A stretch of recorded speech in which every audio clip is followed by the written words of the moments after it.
When are we at cause? Hello friends, this is Lori Lyons of Higher Self Access. I am a QHHT Level 3 practitioner, board-certified clinical hypnotist, intuitive, and inspirational medium. We all know that person who fails to take responsibility for anything that goes awry in our life. They will lament and shovel heaps of blame on others, and when that does not work, they will have a laundry list of excuses to soften the blow. Bad things can happen to good people. Not everything that goes awry is due to someone's fault directly, yet people who play the victim have an MO. They weigh themselves down so heavily with the mantle of victimhood that they render themselves powerless through their own negative self-talk and self-sabotage.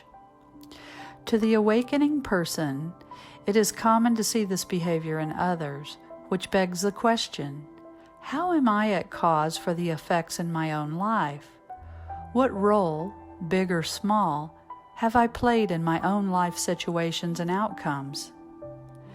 Those of us who have or still play the role of the hapless victim, unable to assume responsibility for the bad and ultimately the good that takes place in our lives, often end up experiencing a life that is akin to being tossed in the waters of a tumultuous sea. Anger, depression, frustration, anxiety compromise the matrix of the third-dimensional experience and fifth-dimensional projection. While some portray themselves as victims to manipulate and control others, most do not intentionally burden themselves with the archetype. Victims are often born of trauma and betrayal. It is then they are taught that the world is a dangerous place with dangerous people. After repeatedly experiencing traumatizing or hurtful situations, they begin to believe that bad things are bound to happen and keep happening, the result being a fractured individual. At its core, victimhood is a sense of disempowerment that goes unaddressed and unhealed, affecting the victim's personality, worldview, and way of life. The state of perpetual victimhood is associated with the theory of learned helplessness. This is when an animal or individual is forced to face painful, hurtful, or otherwise undesirable stimuli or experiences and becomes incapable of escaping or avoiding the same situations in the future due to a learned or adopted belief their circumstance is inescapable and beyond their control.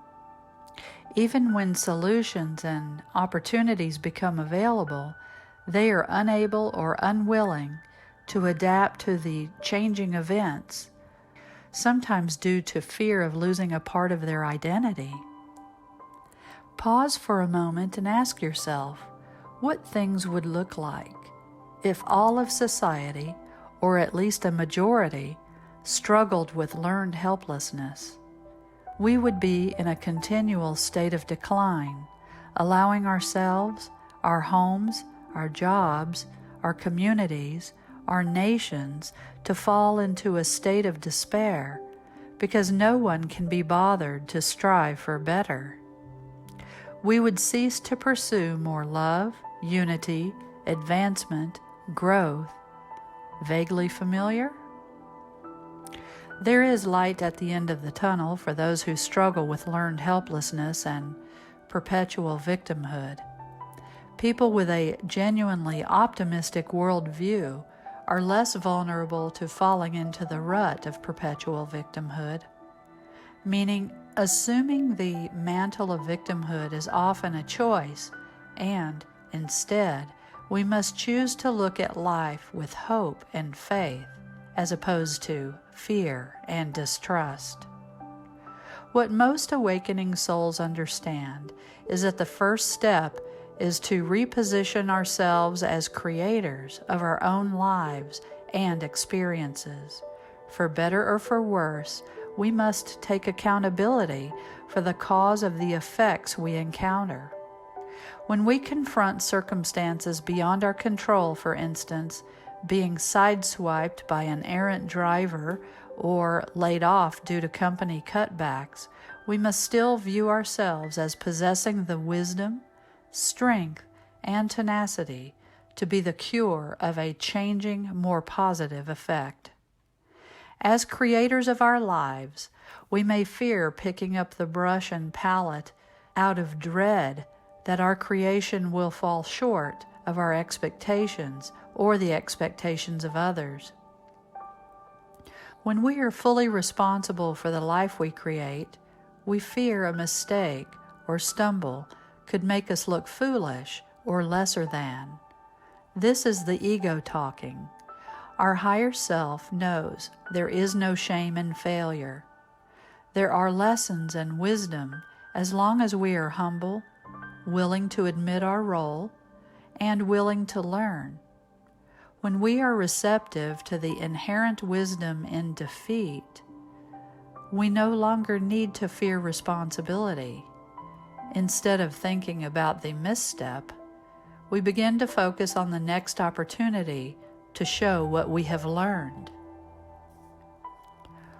Where we lose a person, an opportunity, a material asset, or a perspective that upheld our beliefs that taint our worldview, we must learn to find peace with the loss.